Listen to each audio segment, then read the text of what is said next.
ಸಂಬಂಧಪಟ್ಟಂತೆ A1 ಜಗದೀಶ್ ಆಪ್ತ ಅಜಿತ್ನನ್ನ CID ಬಂಧಿಸಿದೆ. ಬೆಂಗಳೂರಿನ ರಾಮಮೂರ್ತಿ ನಗರದಲ್ಲಿ A1 ಆರೋಪಿಯ ಆಪ್ತ ಅಜಿತ್ನ ಅರೆಸ್ಟ್ ಆಗಿದೆ. ಅಜಿತ್ನನ್ನ ಬಂಧಿಸಿ ಸಿಐಡಿ ವಿಚಾರಣೆ ಮಾಡ್ತಾ ಇದೆ. ಅಜಿತ್ ವಿರುದ್ಧ ಹೆಚ್ಚುವರಿ ಸಾಕ್ಷ್ಯವನ್ನ ಸಿಐಡಿ ಕಲೆ ಹಾಕಿತ್ತು. ಇವತ್ತು ಬೆಳಿಗ್ಗೆ ರಾಮಮೂರ್ತಿ ನಗರದಲ್ಲಿ ವಶಕ್ಕೆ ಪಡೆದಿದ್ದಾರೆ. ಅಜಿತ್ನನ್ನ ಕಚೇರಿಗೆ ಕರೆತಂದು ನಂತರ ಅಜಿತ್ನನ್ನ ಬಂಧಿಸಲಾಗಿದೆ.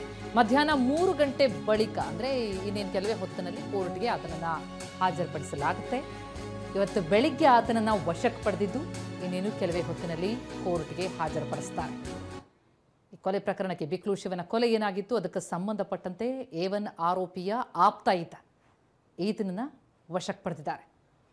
ತನಿಖೆ ಚುರುಕಾಗಿ ಸಾಗ್ತಾ ಇದ್ದು ಇದಕ್ಕೆ ಸಂಬಂಧಪಟ್ಟಂತಹ ಇದರಲ್ಲಿ ಯಾರೆಲ್ಲ ಭಾಗಿಯಾಗಿದ್ದಾರೆ ಅವರ ಬಗ್ಗೆ ವಿಚಾರಣೆ ನಡೆಸಲಾಗ್ತಾ ಇತ್ತು. ಇದಕ್ಕೆ ಸಂಬಂಧಪಟ್ಟಂತೆ ಈಗ ಈತನನ್ನ ಅರೆಸ್ಟ್ ಮಾಡಿದ್ದಾರೆ. ರಾಮಮೂರ್ತಿ ನಗರದಲ್ಲಿ ಸಿಐಡಿ ಅಜಿತ್ನನ್ನ ಬಂಧಿಸಿ ಈಗ ವಿಚಾರಣೆಗೊಳಪಡಿಸಿದೆ. ಹೆಚ್ಚುವರಿ ವಿಚಾರಣೆ ನಡೆಸಲಾಗುತ್ತೆ.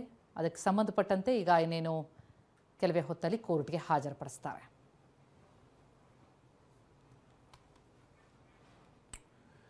ಇನ್ನು ಜಮೀನಿನ ಪೋಡಿ ದುರಸ್ತಿಗೆ ರೈತರು ಆಗ್ರಹಿಸಿರುವಂತಹ ಘಟನೆ. ವಿಷದ ಬಾಟಲ್ ಹಿಡಿದು ಪ್ರತಿಭಟನೆ ಮಾಡಿದ್ದಾರೆ ರೈತರು. ಸೋಮಾರ್ಪೇಟೆಯಲ್ಲಿ ನಡೆದಂತಹ ಘಟನೆ. ಸೋಮಾರ್ಪೇಟೆ ತಾಲೂಕು ಕಚೇರಿಯ ಎದುರು ರೈತರಿಂದ ಪ್ರತಿಭಟನೆ. ವಿಷದ ಬಾಟಲ್ ಹಿಡಿದು ಪ್ರತಿಭಟಿಸಿದ್ದಾರೆ. ತಹಶೀಲ್ದಾರ್ ಮನವೊಲಿಕೆಗೆ ಪ್ರಯತ್ನ ಪಟ್ಟರು, ಆದರೂ ರೈತರು ಜಗ್ಲಿಲ್ಲ. ಪ್ರತಿಭಟನೆ ಮುಂದುವರಿಸಿದ್ದಾರೆ. ತಾಲೂಕಿನ ವಿವಿಧ ಭಾಗದಿಂದ ರೈತರು ಆಗಮಿಸಿದ್ದಾರೆ. ದುರಸ್ತಿಯಾಗಬೇಕು ಅನ್ನೋದು ಅವರ ಪಟ್ಟು. ಹಾಗಾಗಿ ವಿಷದ ಬಾಟಲ್ ಹಿಡಿದು ಪ್ರತಿಭಟಿಸ್ತಾ ಇದ್ದಾರೆ. ಸಂಜೆ 5 ಗಂಟೆಯೊಳಗೆ ಹಿರಿಯ ಅಧಿಕಾರಿಗಳು ಬರಬೇಕು ಅಂತಲೂ ಕೂಡ ತಾಕೀತು ಮಾಡಿದ್ದಾರೆ. ಅಂದರೆ ಜಮೀನಿನ ಪೋಡಿ ದುರಸ್ತಿ ಆಗಬೇಕು ಅನ್ನೋದು ರೈತರ ಆಗ್ರಹ ಆಗಿದೆ. ತಮ್ಮ ಬೇಡಿಕೆ ಈಡೇರೋವರೆಗೂ ಕೂಡ ಬಿಡಲ್ಲ ಅಂತ ವಿಷದ ಬಾಟಲ್ ಹಿಡಿದು ತಮ್ಮ ಆಕ್ರೋಶ ಹೊರಹಾಕ್ತಿದ್ದಾರೆ. ವಿಷ ಸೇವಿಸಿ ಆತ್ಮಹತ್ಯೆ ಮಾಡ್ಕೊಂಡು ಬಿಡ್ತೀವಿ ಹಿರಿಯ ಅಧಿಕಾರಿಗಳು ಬರದೇ ಹೋದರೆ ಅಂತ ತಾಕೀತು ಮಾಡಿದ್ದಾರೆ, ಎಚ್ಚರಿಕೆ ಕೊಟ್ಟಿದ್ದಾರೆ.